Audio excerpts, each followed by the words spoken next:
The man looking to unseat Boston Mayor Marty Walsh in 2017.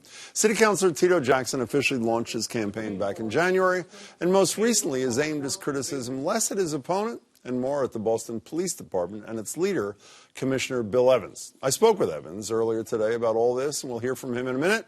But Tito Jackson joins me now. Councilor, it's good to see you. Nice to see you. Thank you so much for having me. Thank you for the handshake. Let's go through some of this criticism. Let me go down the list. You started with something that I am obsessed with, I must say, body cameras and the delay for implementation. Tell us what your concern or criticism was about the police department and Evans. The Boston Police Department has failed to fully implement body cameras. They continue to drag their feet, and now they're extending for another 6 months a pilot. This is proven technology. We are not first to the market on this issue.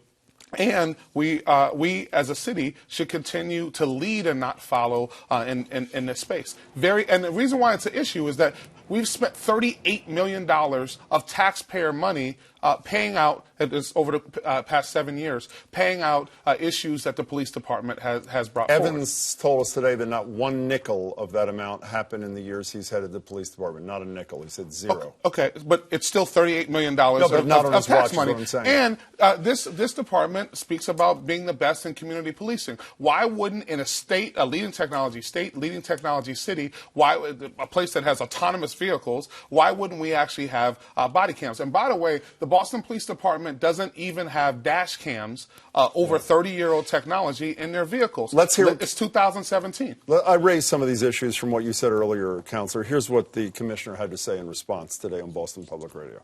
We had a body camera meeting, and I think it was an hour and a half, 2-hour meeting where we had a great discussion. I think he came in the last 5 minutes of the meeting, and I thought we had a great meeting on it. And, you know, when we left there, we didn't see that people had any complaints with the whole idea of extending it. So two things. One, he said you barely showed up, and right at the end. And two, that all the people there were perfectly content with the extension. We've actually had hearings that I sponsored on body cams, and understand this is a commissioner who did not want to put forward body cams. And as a council, we had to push this commissioner as well as this mayor to put forward body cameras. And so I've attended all of the hearings. I had another event that evening. But the real underlying issue is that $38 million over 7 years, and we are the city of Boston. We should be leading in this space, and we should have full implementation of body cameras in 2017 for transparency and accountability. Councilor, let me bring up another thing. You had some crime statistics that were pretty powerful.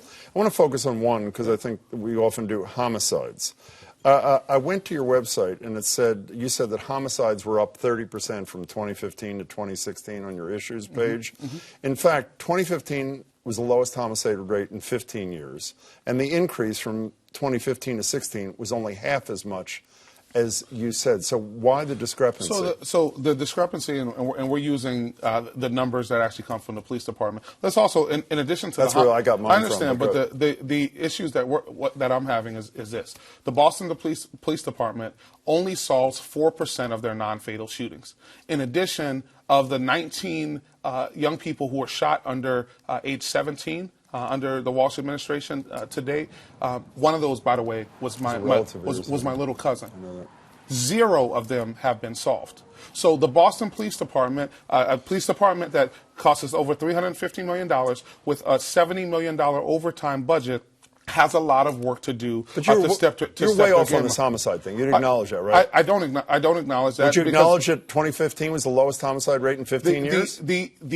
The numbers from this past year, so we're talking about, we're talking about 2016. The numbers went up from 2015. Only half as much as you said, though. They went up from 2015 to 2016, and we can delve into the actual numbers later. I want also, you also, if I may, you also suggested on Herald Radio, essentially, that we need more accountability, that somebody else should be the commissioner here. And I asked him about this. I mean, if you were to be mayor, obviously. Here's what the commissioner had to say in response to that. Don't use us as a political pawn here to make it look like the city's out of control. Not only does that make us look inefficient, but it will lower people's confidence in us. I have a lot of respect for Tito.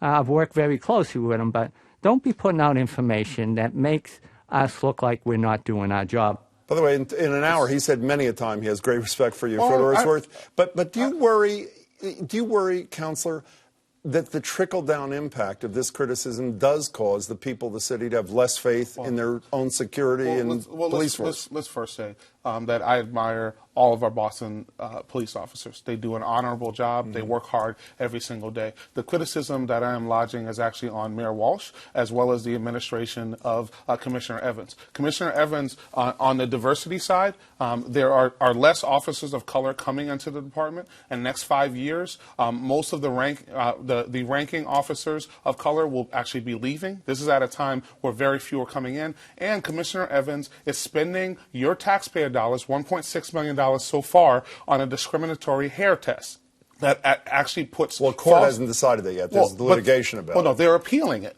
Several courts have actually... no, let's be very clear here. Several courts have ruled in the favor of police officers of color who have gotten false positives. This commissioner is spending our taxpayer dollars to perpetuate a discriminatory hair test. Unacceptable. Okay, can we talk about you? We only have a minute left Yes, here, sir. and we will continue this discussion. What would you say is the primary thing that you've accomplished in your years as city councilor on crime prevention, working with the commissioner or the police? What's the thing at the top of your list you say, I got it right? I think the thing that I've accomplished is ensuring that in my district, the B2 police station, we've actually seen a huge surge in the numbers of 911 calls. We actually have a very good relationship with the police department in our area. And the thing that I'm attempting to accomplish now is to ensure that we have the most transparent and accountable police department. And we're going to do that by getting body cams. And I actually was the one who pushed body cams last year. We now have body cams, and we need full adoption of body cams.